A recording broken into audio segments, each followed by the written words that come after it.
अस्सलाम वालेकुम, welcome to my YouTube channel. This is Sumbal Naz. आज हम बात करेंगे मेजर डिप्रेसिव डिसऑर्डर्स के बारे में।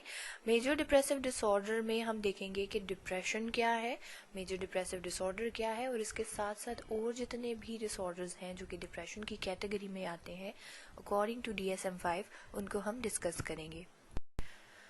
So the list is major depressive disorder, disruptive mood dysregulation disorder, persistent depressive disorder जिसको डिस्थीमिया भी कहा जाता है, premenstrual dysphoric disorder, substance medication induced depression या फिर depressive disorder due to another medical condition, other specified disorder and unspecified depressive disorder। Case study आपके पास यहाँ mention है। जो एक 10 साल का बच्चा था जिसकी मदर और टीचर ये कंप्लेन करती थी कि उसकी इरिटेबिलिटी और उसके अंदर टेम्पर टेंट्रम्स बहुत ज़्यादा है। स्कूल में भी वो इस तरह का बिहेवियर शो करता है और अपने घर में भी, और छोटी ही बात पे वो रोना स्टार्ट कर देता है, येलिंग स्टार्ट कर देता है, ऑब्जेक्ट्स को दूर दूर फेंकना शुरू कर देता है। क्लास में भी उसे कंसंट्रेट करने में प्रॉब्लम हो रहा है और आसानी से डिस्ट्रैक्ट हो जाता है। उसके पीयर्स के साथ वो बिल्कुल भी टाइम स्पेंड नहीं करता और वो अकेला ही रिसेस के टाइम पे खेलता है और घर में भी, और ज़्यादातर घर में अपना टाइम जो है वो टेलीविज़न देखते हुए गुजारता है। उसकी मदर ने ये भी कहा कि वो सही से सो भी नहीं पा रहा और उसका वेट भी गेन कर गया है क्योंकि वो कांस्टेंट ईटिंग की वजह से, बहुत ज़्यादा खाने पीने की वजह से। अ डीपली अनहैप्पी चाइल्ड, एक ऐसा बच्चा जो कि बिल्कुल ही खुश नहीं है, उसके अंदर वर्डलेसनेस, होपलेसनेस आ गई है एंड इवन वो विश करता है कि वो मर जाए। उसके एडवर्स लाइफ एक्सपीरियंसेस हैं, जो उसके सिम्टम्स थे वो 6 मंथ पहले शो हो चुके हैं, जब उसके फादर ने दोबारा से शादी कर ली और वो चले गई उनको छोड़ के। What is major depressive disorder? अभी हम डिसऑर्डर की बात करेंगे और फिर हम देखेंगे कि इससे कौन सा डिसऑर्डर था जो जॉय था। What is a major depressive disorder और MDD? ये वो मूड डिसऑर्डर है जिसमें sadness, loss of interest, it affects how you feel, हम किस तरह सोच रहे हैं, हम किस तरह बिहेव कर रहे हैं, और इसकी वजह से नंबर ऑफ इमोशनल और फिजिकल प्रॉब्लम अराइज होती हैं। ठीक है, persistent feeling of sadness, continuously हमारे अंदर जो है वो सैडनेस आ रही है, कॉन्टीन्यूसली हमारा इंटरेस्ट नहीं रह रहा किसी भी काम में, और हम कैसे सोच रहे हैं, हम कैसे बात कर रहे हैं, हम कैसे महसूस कर रहे हैं या कैसे एक्ट कर रहे हैं, इसकी वजह से नंबर ऑफ इमोशनल और फिजिकल प्रॉब्लम्स आ रहे होते हैं। DSM-5 के अकॉर्डिंग कुछ ऐसे सिम्टम्स हैं जो कि लाजमी प्रेजेंट होने चाहिए ड्यूरिंग द सेम 2 वीक। ठीक है, दो जो हफ्ते हैं लगातार उसमें ये सिम्टम अगर शो होंगे और हर रोज़, ठीक है, तो हम कहेंगे कि उसे डिप्रेसिव डिसऑर्डर। फॉर एग्जांपल आपके सामने यहाँ पे 9 सिम्टम्स मेंशन है, तो इसमें से 5 सिम्टम्स का होना बहुत ही ज़रूरी है, लेकिन जो सिम्टम नंबर 1 है और जो सिम्टम नंबर 2 है, इनमें से किसी एक का प्रेजेंट होना बहुत ज़रूरी है। यानी इरिटेबिलिटी और मूड में प्रॉब्लम, या फिर उसका इंटरेस्ट कम हो रहा है, या वो प्लेयर नहीं फील कर रहा, किसी भी काम को करते हुए उसको अच्छा नहीं लग रहा। ठीक है, the first symptom is depress mood और irritability, the second is decrease interest of player, the third is significant weight change. अब वेट गेन भी हो सकता है, वेट लॉस भी हो सकता है, और चेंज इन एपेटाइट, या फिर बहुत ज़्यादा खाना शुरू कर दिया या बहुत कम खाना शुरू कर दिया। ठीक है, उसके बाद नेक्स्ट सिम्टम है चेंज इन स्लीप। स्लीप या तो बहुत ज़्यादा होगी, बहुत ज़्यादा सोता है, सारा दिन सोते रहता है और रात में भी सोते रहता है, या फिर बिल्कुल भी नहीं सो पाता। इसके अलावा change in activity, psychomotor agitation या रिटार्डेशन, बॉडी की कुछ ऐसी मूवमेंट शो करना जो कि अब नॉर्मल हो, फटीग या फिर loss of energy, feeling of worthlessness और एक्सेसिव और इनएप्रोप्रिएट गिल्ट, और इसके अलावा कंसंट्रेशन और इंडिसाइसिवनेस होना, कंसंट्रेशन की प्रॉब्लम होना, डिसीजन ना कर पाना, एंड द लास्ट इज सुसाइडैलिटी, मतलब सोचना कि मैं मर जाऊं या फिर अटेम्प्ट करना कि मैं खुद को मार दूं, कुछ भी। अब सुसाइडैलिटी जो है वो एक, आप कह सकते हैं कि बहुत ही इम्पोर्टेंट सिम्टम है DSM के अंदर, क्योंकि जो ज़्यादातर डिप्रेसिव डिसऑर्डर के पेशेंट होते हैं वो एट दी एंड यही सिम्टम को यूज़ करने की कोशिश कर रहे होते हैं। ठीक है, सुसाइड अटेम्प्ट कर रहे होते हैं।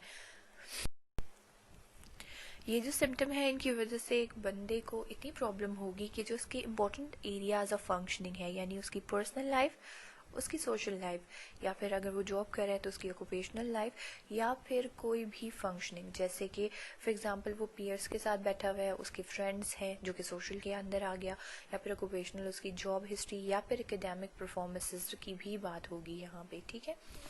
इसके अलावा ये जो एपिसोड है ये हम किसी भी फिजियोलॉजिकल इफेक्ट ऑफ सब्सटेंस की वजह से एसोसिएट नहीं कर रहे होते, या फिर किसी और मेडिकल कंडीशन की वजह से।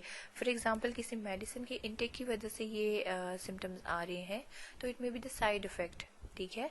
तो हम उससे फिर कहेंगे depressive disorder due to substance abuse, substance induced depressive disorder, या फिर हम कहेंगे कि depressive disorder due to another medical condition. इसके अलावा ये जो मेजर डिप्रेसिव एपिसोड है इसको हम स्किज़ोफ्रेनिया, डिल्यूजनल डिसऑर्डर और अदर साइकोटिक डिसऑर्डर के साथ भी एसोसिएट नहीं करते। अब यहाँ पे द मोस्ट इम्पॉर्टेंट पॉइंट कि मेजर डिप्रेसिव डिसऑर्डर और स्किज़ोफ्रेनिया के साथ क्या लिंक हो सकता है। तो स्किज़ोफ्रेनिया में भी और मेजर डिप्रेसिव डिसऑर्डर में भी दोनों में ही एक पर्सन जो है वो विड्रॉल शो करता है अपनी फैमिली से, अपने फ्रेंड से। वो नहीं चाहता कि वो उनके साथ ज़्यादा टाइम स्पेंड करे, ठीक है। And there has been never been a manic episode और hypomanic episode। कभी भी hypomanic या manic episode depressive disorder, major depressive disorder में या मेजर डिप्रेसिव एपिसोड में नहीं आएगी, क्योंकि जब मैनिक एपिसोड आ जाती है मेजर डिप्रेसिव डिसऑर्डर की तो फिर हम इसे बाइपोलर डिसऑर्डर डायग्नोज कर देते हैं। अब मेजर डिप्रेसिव डिसऑर्डर के जो सिम्टम हैं वो डिफ़र कर रहे होते हैं डिफरेंट एज ग्रुप में। यंगर चिल्ड्रन के सिम्टम्स कुछ और तरह से वो एक्सपीरियंस कर रहे होंगे जो कि हम DSM-5 का क्राइटेरिया पढ़ चुके हैं उसके साथ, और साथ ही जो एडोलेसेंट हैं वो डिफरेंट सिम्टम्स फील कर रहे होंगे या उनको डिफरेंट इमोशंस या बिहेवियर जो है वो एक्सपीरियंस करने को मिलेंगे। Younger children may pretend to be sick. They may be refuse to go to college or school.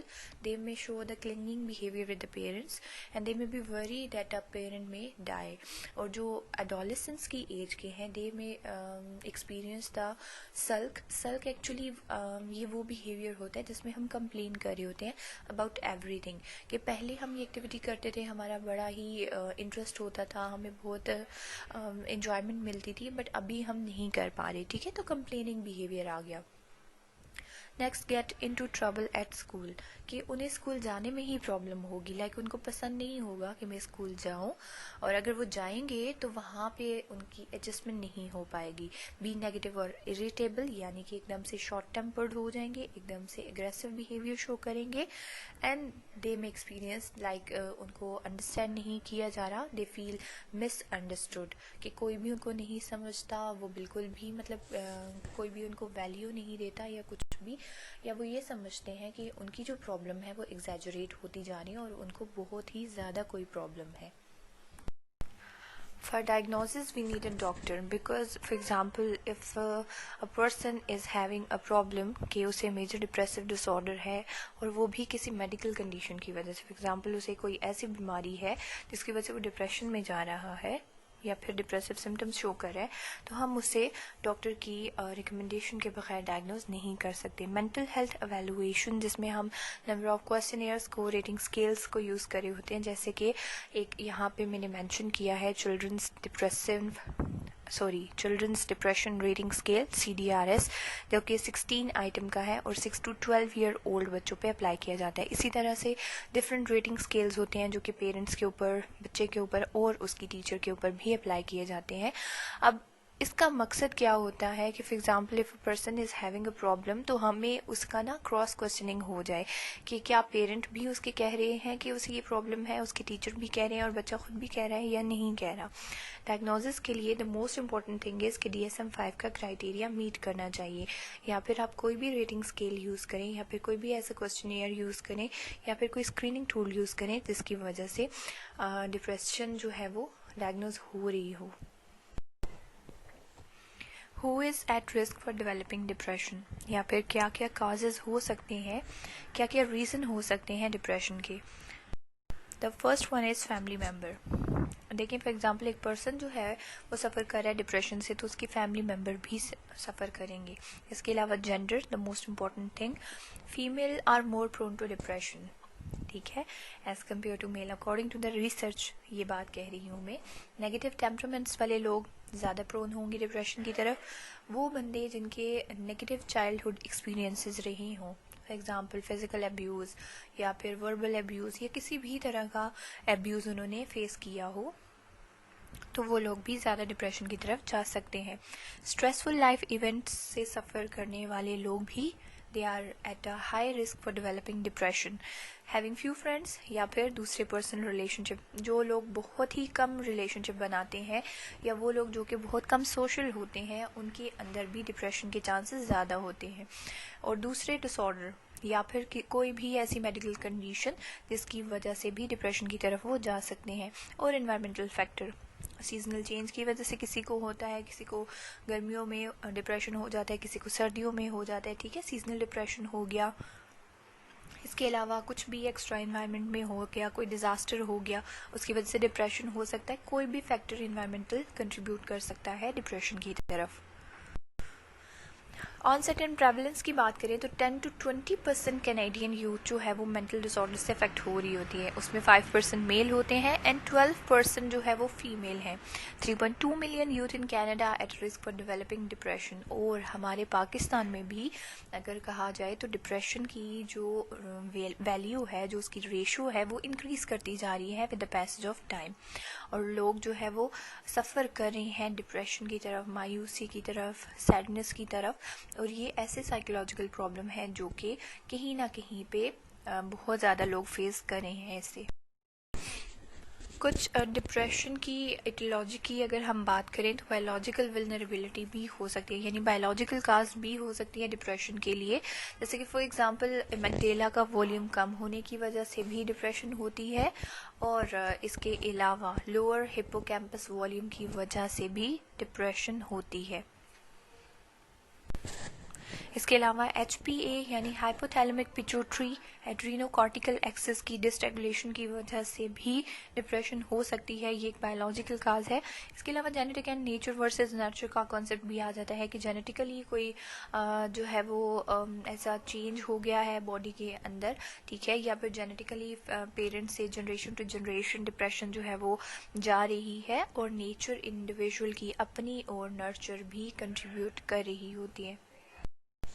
Emotional vulnerability to depression में सबसे पहले तो टेम्परामेंट्स आ जाते हैं कि हाई नेगेटिव इमोशनैलिटी या फिर लो पॉजिटिव इमोशनैलिटी, या फिर थर्ड लेवल आ जाता है पुअर एफर्टफुल कंट्रोल।